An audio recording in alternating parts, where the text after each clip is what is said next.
एक बार की बात है कि किसी गांव में एक साधु रहता था। वह साधु भगवान का बहुत बड़ा भक्त था। वह प्रतिदिन एक पेड़ के नीचे बैठकर तपस्या करता रहता था। उसका भगवान के ऊपर अटूट भरोसा था और गांव वाले उस साधु की इज्जत करते थे। एक बार गांव में बहुत भयंकर बाढ़ आ गई। चारों ओर केवल पानी ही पानी दिखाई दे रहा था। सभी लोग अपनी जिंदगी को बचाने के लिए ऊंचे ऊंचे स्थानों के ओर जाने लगे। लेकिन जब लोगों ने साधु को देखा तो पेड़ के नीचे बैठकर भगवान के नाम की माला का जाप कर रहे थे। गांव वालों ने साधु से जान बचाने को कहा तो साधु ने कहा, तुम लोग अपनी जान को बचाओ, मुझे तो मेरा भगवान ही बचाएगा।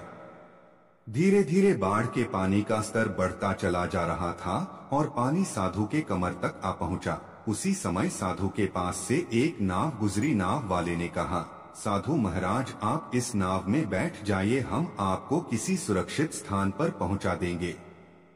साधु ने उत्तर दिया, नहीं, मुझे इस नाव की जरूरत नहीं है, मुझे तो मेरा भगवान इससे बचाएगा।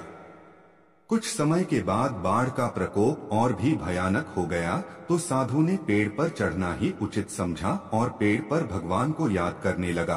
तभी उसे एक हेलीकॉप्टर की आवाज सुनाई पड़ी। हेलीकॉप्टर साधु की मदद के लिए आया। बचाव दल ने रस्सी लटकाया और साधु को रस्सी पकड़ने के लिए कहा, लेकिन साधु ने रस्सी को नहीं पकड़ा और बोला, मैं इस रस्सी को नहीं पकड़ूंगा, मेरा भगवान ही मुझे बचाएगा।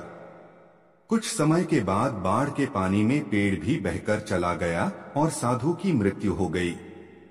मरने के बाद साधु जब भगवान के पास पहुँचे तो भगवान से बोले, प्रभु, मैंने पूरी मन से आपकी आराधना की, तपस्या की, लेकिन जब बाढ़ में डूब रहा था तो आप मेरी मदद करने क्यों नहीं आए?